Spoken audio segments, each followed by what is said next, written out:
misalkan kadang-kadang tidak diikuti kemauannya, tensinya naik, itu kan pengaruh ke jantung, nanti bermasalah dengan saturasi oksigen.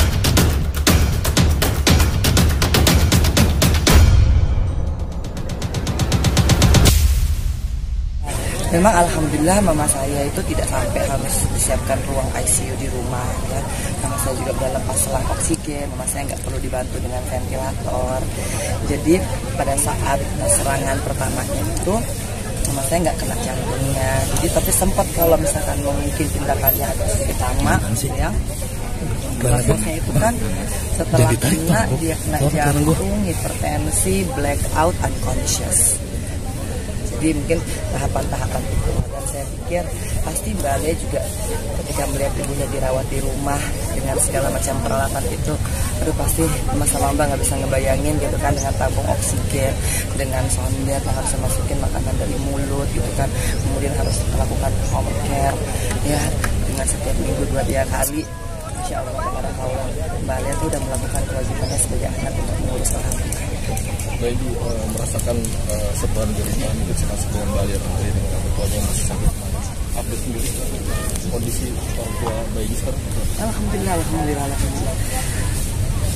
Kalau kata dokter saya Mbak Enji, jangan sampai Mbak Enji yang jadi pasien saya. Itu kata dokter jantung saya ya.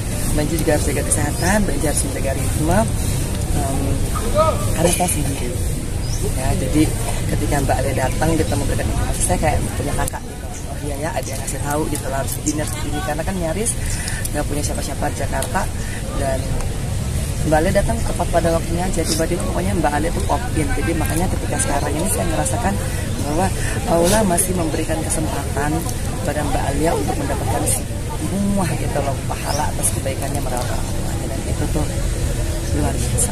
Orang tua bayi sekarang update kesehatannya seperti apa? Alhamdulillah mami saya tuh udah lepas selang oksigen gitu, udah mulai bisa jalan berdiri, komunikasinya juga udah mulai lancar. Memang shock berat pada saat 2 kali harus masuk ICU. Jadi kan mama saya tuh masuk ICU pertama kali di pondok ini, lagi masuk ICU lagi di Medistra, dan alhamdulillah sekarang udah di rumah home care. Betul, aku mengikuti pesan-pesannya Mbak Ale, tapi kondisi mami saya alhamdulillah ya, tidak perlu tabung oksigen, tidak perlu ventilator, masih conscious, masih sadar, masih bisa komunikasi. Sekarang lagi dilatih pelan-pelan untuk speech therapy.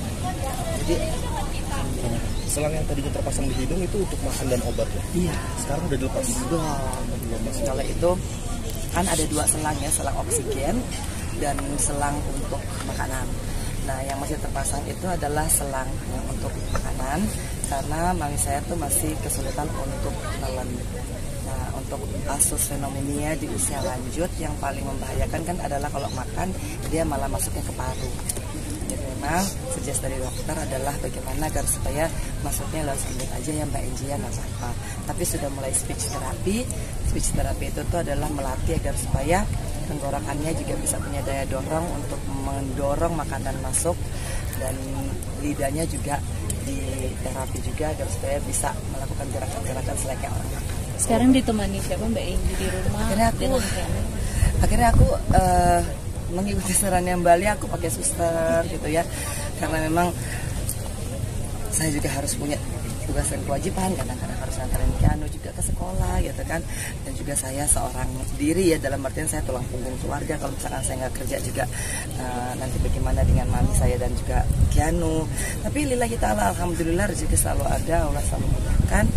Jadi saya masih bisa diberikan kesempatan untuk pertama merawat orang tua. Banyak orang punya banyak duit tapi nggak punya kesempatan untuk merawat orang tua.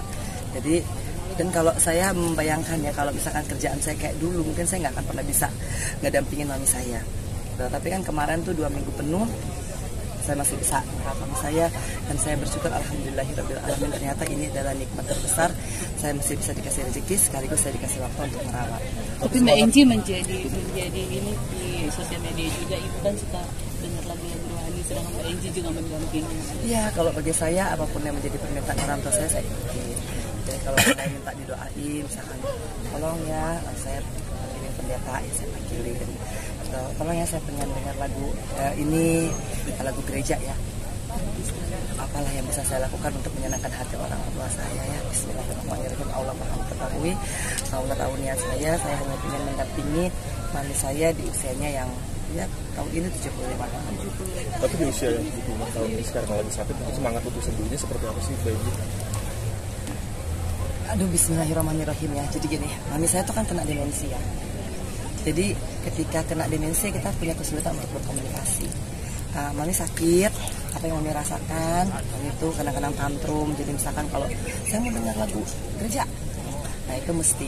Jadi nanti kalau misalkan kadang-kadang tidak diikuti kemauannya, tensinya naik, itu kan pengaruh ke jantung, nanti bermasalah dengan saturasi oksigennya. Ini memang kadang-kadang mungkin dan tidak bisa dibayangkan oleh orang yang mungkin tidak melihat keadaan mami saya langsung adalah bagaimana merawat orang tua yang sedang sakit dengan demensia. Jadi kita minta makan gitu kan, dia marah gitu kan, dan kita tetap harus menjaga stabilitas emosinya agar supaya tensinya tetap di 120, 130. Kalau misalkan nggak keikutan maunya dan tantrum, itu yang menyebabkan hipertensi. Nanti kalau hipertensinya naik, jantungnya juga kerjanya cepat, pompanya cepat, itu bisa langsung ke pembuluh darah, dan itu yang kami tahu. Tapi masih ingat mungkin nama-nama anaknya atau cucunya masih, atau sudah ini ya. Ya pokoknya kalau semua kadang-kadang diingat, kadang-kadang enggak gitu. Kadang-kadang saya dipanggil Mbak, kadang-kadang saya dipanggil nama gitu ya. Bismillah. Apa yang membuat Mbak Enji kuat dengan kondisi mama itu? Keyakinan bahwa saya juga bakal kuat. Dan kalau saya tua juga mudah-mudahan saya bermohon agar seperti dibalaskan oleh Allah dengan hal yang sama. Dia punya kesabaran yang luar biasa juga seperti apa? Punya kesabaran yang luar biasa juga. Sih nggak nyampe, tapi ternyata Allah Maha memudahkan, Allah Maha menggampangkan. Ada rasa nggak kuat pasti ada, apalagi kalau misalkan ya namanya saya sendiri harus ngurusin mami, harus ngurusin piano, kerja gitu kan. Kadang-kadang ada rasa yang suka lewat, tapi kan banyak doanya dalam Al-Quran. Alhamdulillah kita terapkan. Oke.